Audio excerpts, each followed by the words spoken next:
정양숙 담임 목사님께서 귀한 하나님의 말씀을 전해주시겠습니다.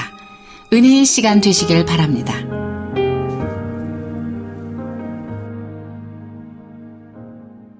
예레미야 29장 11절부터 14절까지의 말씀으로 모든 일을 좋게 해주시는 하나님이라는 제목으로 성도님들과 함께 은혜를 얻길 원합니다. 지난 한 주간 동안 여러분들 매일매일 여러분이 계획하신 대로 뜻대로 이루어지지는 않았어도 좋은 것을 준비하시는 하나님이시다 이렇게 믿고 은혜로운 삶을 사셨습니까? 아멘. 정말 크게 아멘하는 걸 보니까 열심히 노력하신 것 같아요. 이러한 믿음의 여러분 앞에 하나님께서 생각하시는 좋은 일이 속히 이루어지시기를 주님의 이름으로 축원드립니다. 본문 말씀이 우리가 참으로 기대가 되는 것은 우리 성도들의, 저와 여러분의 미래와 희망에 대한 메시지입니다. 실제로 우리는 성도입니다. 그리스도인이라고 하지요. 그런데 성도인, 그리스도인, 성도, 하나님의 백성, 그러면 뭔가 좀 항상 다 잘 돼야 되지 것 같지 않습니까? 그런데 성도인데도 사업이 안 될 때도 있습니다. 자부했던 그 건강도 문제가 생길 때도 있지요. 생각지 않았던 일 때문에 수돗물 새듯이 어느 날 수돗물도 다 잠가놨는데 셀 때 있잖아요.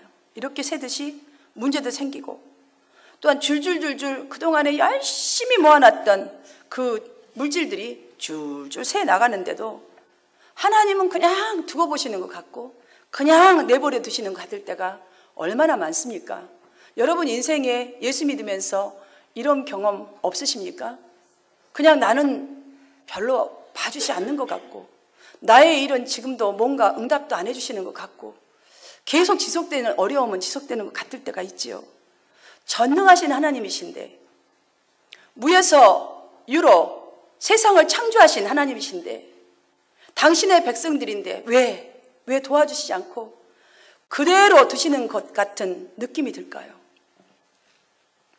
본문의 이야기는 바벨론의 포로로 잡혀가 있는 유다 백성들과 또한 제사장들과 또한 선지자들에게 예레미야 선지자가 보낸 편지의 일부입니다. 그들에게 이 말한 편지의 내용은 이렇습니다. 비록 지금 포로라는 견딜 수 없는 고난 가운데 있을지라도, 비참한 생활 중에 있을지라도 하나님의 백성으로서의 합당한 신앙과 그의 입각한 삶을 유지하도록 하십시오 라는 편지를 보냈습니다. 지금 바벨론 침공에 의해서 3번씩이나 붙잡혀간 포로된 선민들입니다. 지금 이 선민들이 이 편지를 받고 있습니다. 선민이라는 자부심을 언제 어디서든지 굳게 간직하면서 살았던 그들인데, 이제 지금 포로가 되어서 먼 이국 땅으로 끌려갔는데 그 심정이 여러분 어떠했을 것 같아요? 그 삶은 어떠했을 것 같습니까? 지금 그런 그들이 이 편지를 받고 있습니다. 어쩌면 여러분이 지금 그런 시츄에이션에 있어서 이 편지를 받고 있다고 보시고 말씀을 들으시면 참 여러분에게 도움이 될 것 같습니다. 이들은 매일매일 어떻게 내가 이 포로 생활, 이 노예 생활에 적응해야 할지, 내일이 불안하고 절망 가운데 있는 그들, 마음이 늘 소망이 없이 분명히 살아갔을 것입니다. 그런데 거기에다 대고 예레미야 선지자는 지금 이렇게 이들에게 편지를 보낸 것이에요. 또 한 가지가 더불어 있습니다.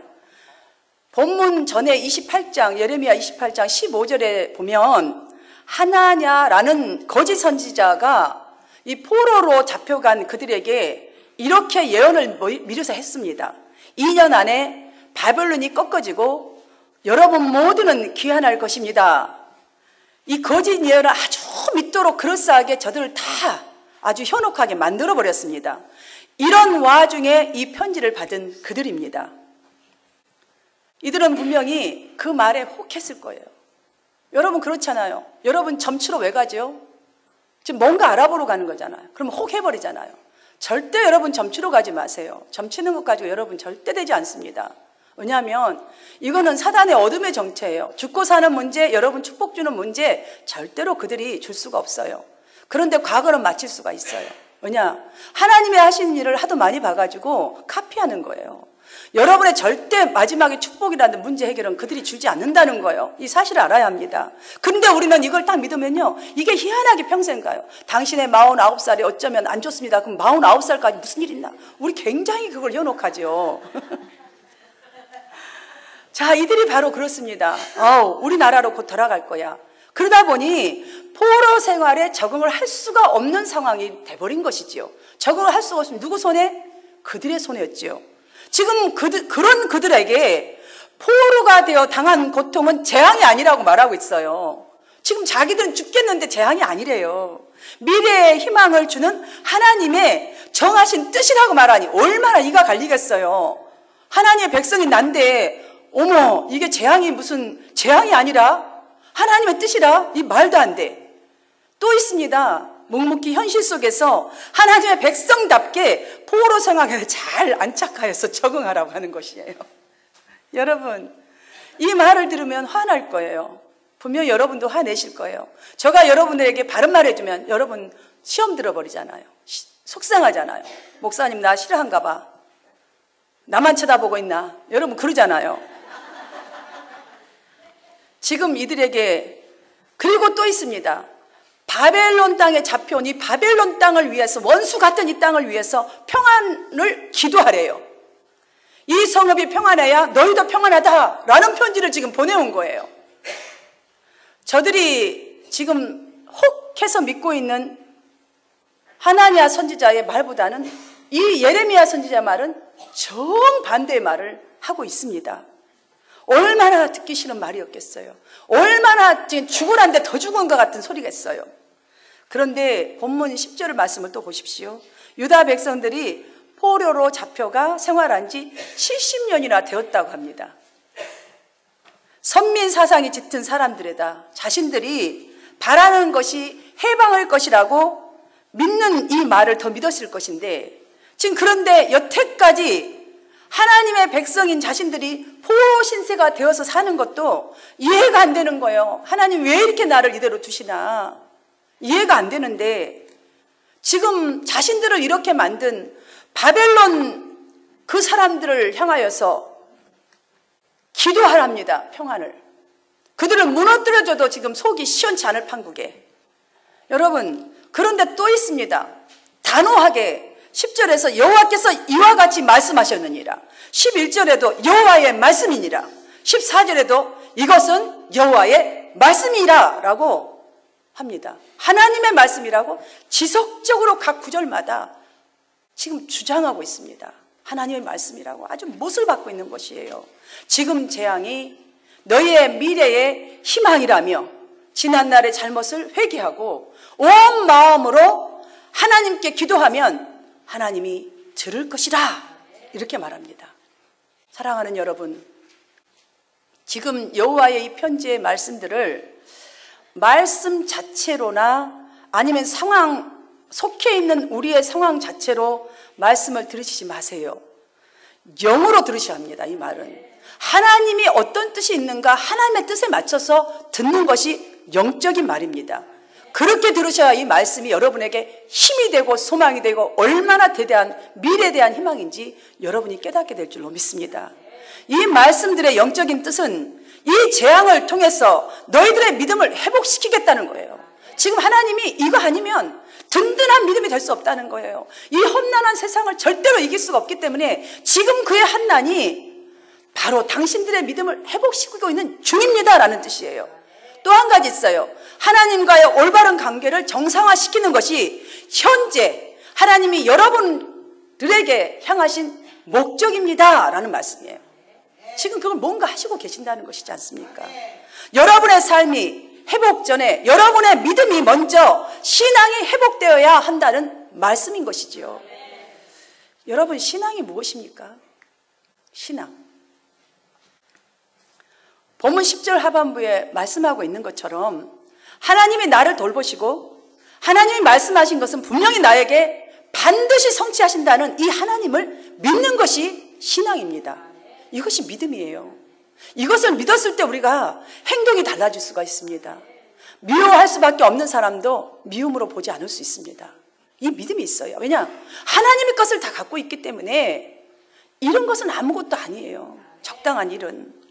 이 시간 저와 우리 성도님들이 이 말씀을 들으시면서 왜 하나님께서 선민 유다 백성들을 바벨론을 사용하여서 때리시듯이 그들에게 이 모든 고통을 당하게 하셨는지, 그들은 왜 허망한 말에 이렇게 현혹되어서 방황해야만 했었는지, 우리 각 자신에게 적용한다면 하나님께서 왜 그렇게 하실 수밖에 없었는지, 하나님이 우리를 얼마나 이렇게 세우시기를 원하시는지 알고 깨닫게 될 줄로 믿습니다.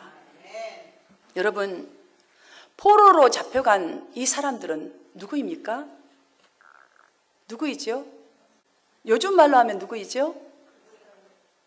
예, 그리스도인 성도들 아닙니까? 여러분입니다, 여러분. 성도가 무슨 뜻입니까? 우리 제자훈련반들 지난주 수요일날 공부 다 했는데요. 성도. 예, 거룩한 백성인데 예수 그리스도 안에서 거룩한 사람들. 그러니까 예수님의 이름으로 구원받았기 때문에 그리스도 안에서 거룩한 사람들이에요. 우리가 그리스도 밖으로 나가버리면 나의 옛 모습이 나오기 때문에 거룩한 사람이 될 수가 없다라는 말씀과도 마찬가지입니다. 바로 그 백성들로 돌아오기 위해서, 만들기 위해서, 그래야 해서 거룩한 백성다운 축복을 주기 위한 과정이라는 것이지요. 하나님은 항상 성경을 보면 고난을 당하는 이 성도들에게 하신 말씀이 있습니다. 두려워하지 말라라는 말씀 여러분 꼭 기억하셔야 합니다. 여러분, 제가 한 가지만 예로 들어서 여러분께 말씀드린다면, 출애굽한 이스라엘 백성들이 막 이제 광야를 향해 가지 않습니까? 가나안 땅을 가야 하니까. 그 와중에 홍해가 쫙 버티고 있었습니다. 자, 뒤에서는 지금 애국 군대들이 쫓아옵니다. 그때는 사방팔방이 다 막혔습니다. 영락없이 이제는 죽었구나.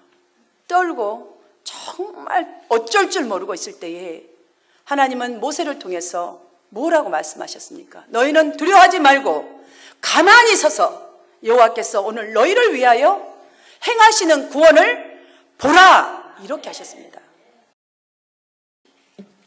여러분, 오늘 이 예레미야 선지자의 말도 잘 들어보십시오. 바벨론에 70년이 차면 내가 너희를 돌보고 나의 선한 말을 너희에게 성취하여 너희를 이곳으로 돌아오게 하리라. 같은 약속 아닙니까? 두려워하지 말라. 지금 너희를 이 정도로 교육을 시켜서 정심으로 너희들이 깨닫고 나에게 부르짖으면 내가 꼭 돌아오게 하리라. 하나님께서 지금 약속하시고 있는 말씀 아닙니까? 두려워하지 말라는 말입니다, 지금. 자, 여러분, 가만히 서서. 자, 이 말씀은요, 오직 모든 것을 하나님께 맡기라라는 말이에요.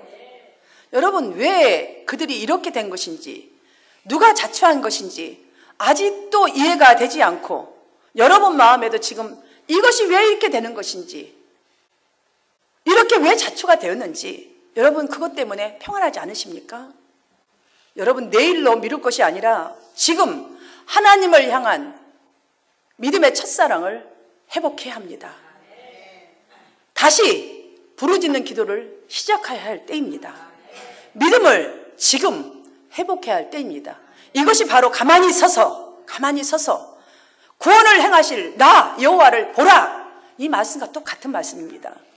이 말씀에 만약 여러분의 귀에 들려지지 않으신다면 여러분이 바라고 희망하는 믿는 것이 다른 것에 있기 때문일 것입니다. 분명히 진정 이것을 돌이키시고 주님을 의지하고 말씀을 따라 살아가시기를 주님의 이름으로 축원합니다. 그리하면 하나님께서는 이렇게 축복하십니다. 그 첫 번째로 세상이 줄 수 없는 평안을 주십니다. 저의 말이 아닙니다. 본문 11절 말씀을 함께 받들어 읽도록 하겠습니다. 시작. 여호와의 말씀이니 너희를 향한 나의 생각을 내가 아느니 평안이요 재앙이 아니니라. 너희에게 미래와 희망을 주는 것이라. 아멘. 하나님께서 우리에게 주시고자 하시는 것은 세상이 그 무엇으로도 줄 수 없는 평안과 우리의 미래와 정말 무엇으로 우리 미래를 채우겠어요? 희망이라고 지금 말씀하고 있습니다. 우리가 주께 맡겨드리는, 가만히 서서 온전한 믿음이 회복되기만 하면 하나님은 선하게 이끄실 준비가 되어 있다는 말씀과도 같은 약속이지요.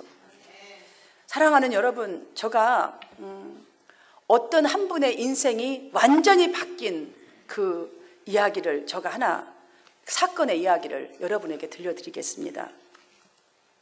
어느 날 루이자 스테르라는 여사예요. 그러니까 아마 굉장히 잘 살고 어느 정도에 갖추고 모든 지적이고 갖춘 사람이겠죠. 남편과 4살 난 딸과 함께 그 롱아일랜드 비치가로 놀러를 갔습니다. 싸간 점심을 이제 다 펴놓고 오손도손 막 점심을 먹고 있는데 어디선가 사람 살려라는 소리가 막 비명소리가 들려옵니다. 그러자 다 모두 다 일어나서 소리 나는 곳으로 가보니 한 소년이 바다에 빠져서 막 허우적대고 있는 것이에요. 그것을 본 남편이 이 소년을 구하려고 바다로 뛰어들었습니다. 그런데 그 소년을 구해서 나온 것이 아니라 둘 다 익사하고 말았습니다. 그런데 그것을 이 루이자 여사가 그대로 다 보았습니다. 이 엄청난 참사, 목격한 이분은 딸을 데리고 집으로 돌아왔지만 시리에 빠져버렸습니다. 일주일이 넘도록 물 한 방울 먹지 못했습니다. 정말 비통한 가슴을 움켜쥐고 내가 무슨 잘못을 하며 살았습니까, 주님? 왜 나에게? 하필 나에게? 내 나름대로 하나님 말씀대로 산다고 했는데 왜 나에게? 원망을 하고 또 원망을 하면서 탄식했습니다. 주위 사람들이 너무나 안 되어서 막 쫓아옵니다. 교인들도 쫓아오고 그 위로가 이 사람을 이렇게 세울 수 있는 위로는 하나도 되지 않았습니다. 힘도 되지 않았어요. 아예 사람을 보기가 싫습니다. 자신의 능력으로는 감당할 수 없는 이 고통을 허락하신 하나님이 원망만 스럽습니다. 계속 원망했습니다. 어느 날 그냥 그 마음 그대로를 하나님 앞에 막 호소합니다. 하나님, 저 마음 아시잖아요. 무엇으로도 위로도 안 되고 내가 어떻게 살아야 하나요? 이 고통이 눈앞에서 선한데 내가 어떻게 살아야 합니까? 정말 마음속에 있는 것을 소리쳐서 부르짖고 또 부르짖는데 시편 118편 5절의 딱 말씀처럼 나는 내가 고통 중에 여호와께 부르짖었더니 여호와께서 응답하시고 나를 넓은 곳에 세우셨도다. 마치 또 이 말씀처럼 내가 너를 잘 안다.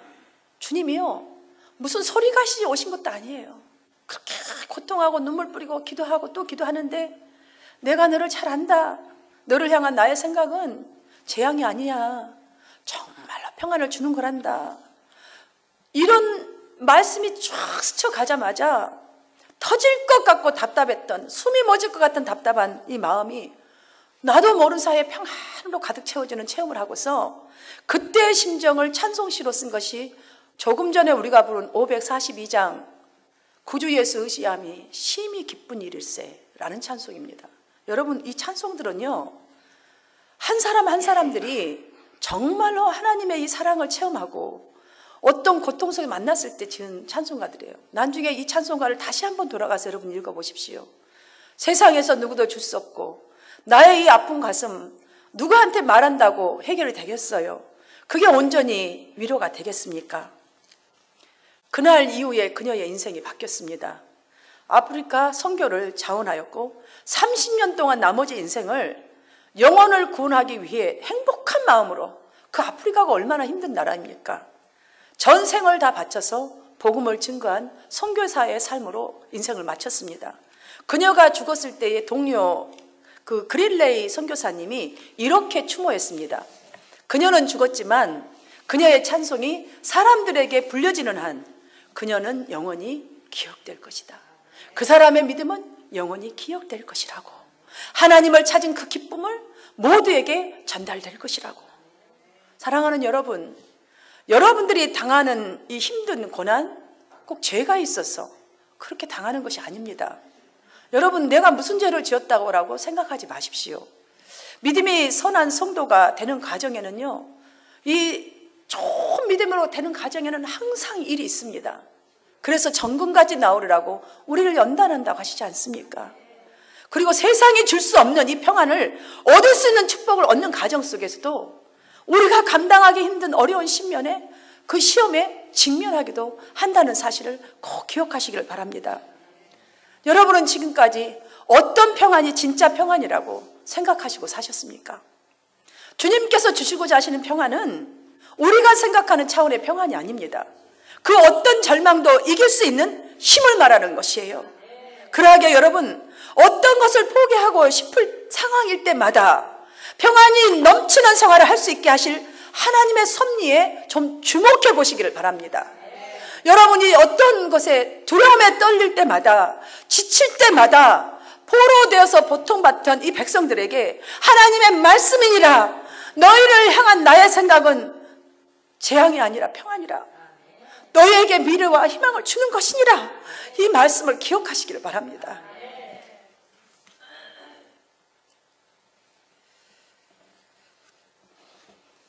사랑하는 여러분, 저가 제일 눈물이 나올 때가 언제냐면 이런 것을 예비하신 주님인데 주님 앞에 가까이 못 갈 때에 그때 저가 마음이 아픕니다. 저가 기도가 부족해서, 능력도 없고 부족해서 이런 마음이 많이 생깁니다. 세상이 줄 수 없는 평안과 미래를 베푸시는 것이 하나님의 뜻임을 믿고 흔들림 없이 나아가는 여러분 되시기를 주님의 이름으로 진실로 권면합니다.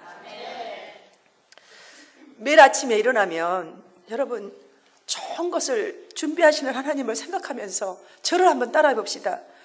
오늘은 좋은 일이 있는 날이다. 여러분 스스로가 이렇게 여러분 자신에게 한번 얘기해 보세요. 하나님, 오늘은 하나님이 저에게 좋은 날을 주시는 날입니다. 이런 그 선포를 한번 하면서 한번 생활의 터전으로 들어가 보십시오.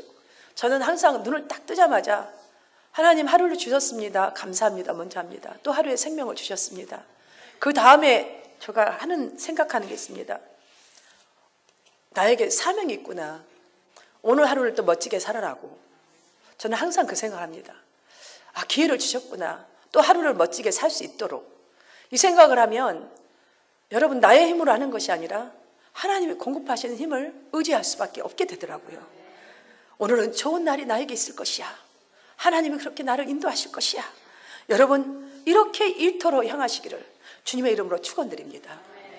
두 번째로는 여러분에게 좋은 일을 이루어 주십니다. 여러분, 우리가 큰 것도 아닌데 최소한의 것인데도 지금까지 이루어지지 않았다 해도 낙심하면 안 됩니다. 포기해서도 안 됩니다.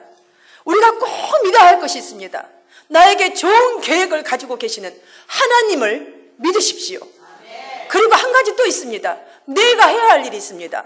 믿되 그런 하나님을 믿으시고 그 다음에 내가 할 일은 12절과 13절 말씀을 받들어 함께 읽겠습니다.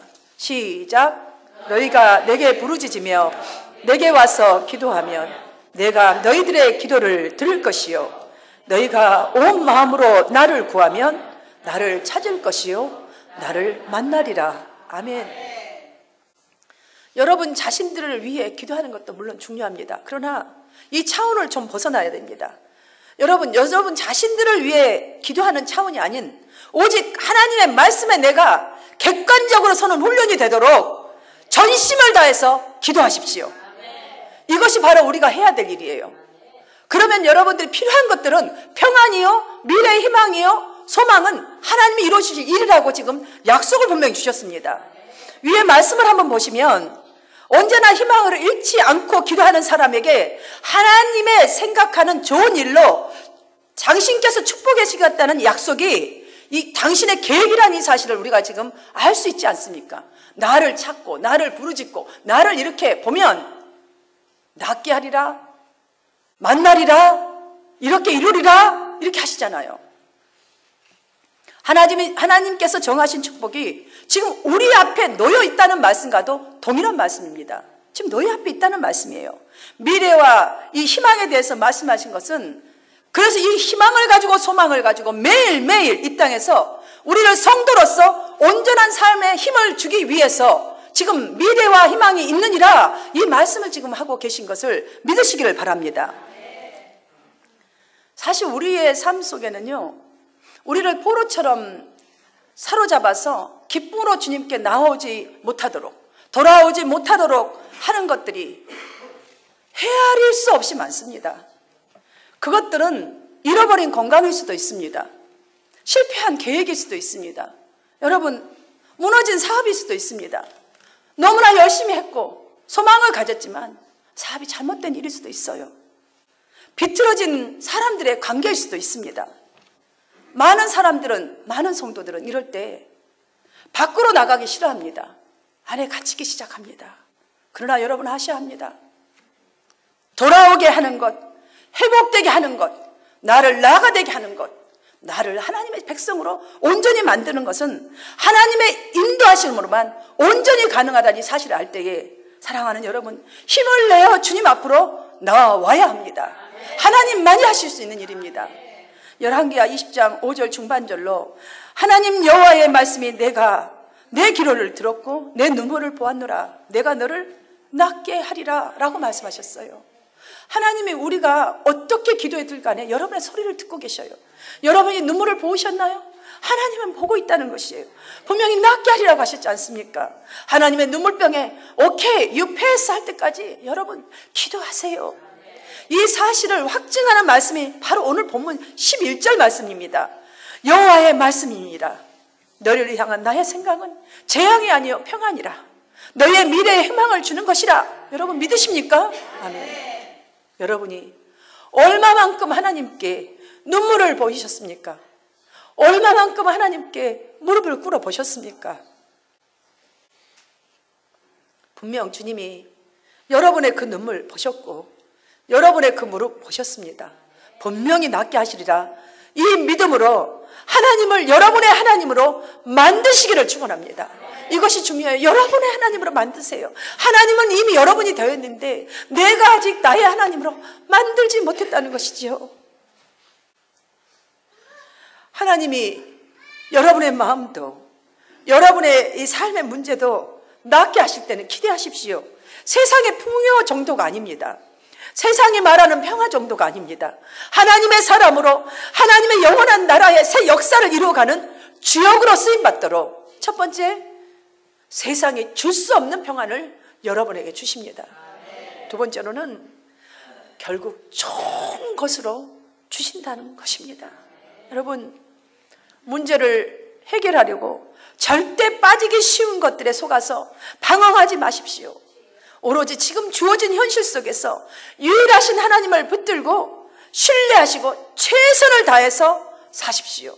그리하면 저와 여러분의 인생을 하나님께서 정말 모든 좋은 일들로 좋게 해주시는 그 하나님의 축복이 여러분에게 임하게 될 줄 믿으시기를 바랍니다. 이런 여러분의 믿음이 되시기를 주님의 이름으로 축원합니다. 기도드리겠습니다. 하나님 아버지 감사드립니다. 그렇습니다. 내가 연약해서 현혹되지 말아야 할 것도 현혹되고 주님을 찾아야 할 때에 주님을 찾지 못할 때가 얼마나 많았는지요. 하나님 정말 아버지 하나님 작은 믿음으로라도 주님 앞에 무릎 꿇고 주님 앞에 온 사정을 다하여 기도하는 성도들의 눈물을 보았다 하셨지 않습니까? 낫게 하시려는 이 하나님의 이 아버지 한 약속을 믿는 믿음이 우리 각 심령들 속에 충만하게 하여 주시옵시고 이제부터 과거를 돌아보고 묶여있는 삶이 아니라 하나님 낫게 하실 주님, 나의 눈물을 보시는 주님을 바라보게 아버지 하나님 주님을 찾게 하시고 주님을 바라보는 믿음으로 열심을 다해서 현실 속에서 살게 하여 주시옵소서. 예레미야에 선포하시는 이 말씀이 오늘 우리에게 주신 말씀인 줄 믿사오니 이 말씀으로 우리 성도를 나아가 승리할 수 있도록 하나님 가장 좋은 것으로 아버지 하나님 우리 성도들의 믿음에게도 또한 삶에도 덧입혀 주시옵소서. 하나님께서 이루시고 하나님 우리 성도를 통하여 영광 받으실 줄 믿사오며 예수님 이름으로 기도하옵나이다. 아멘.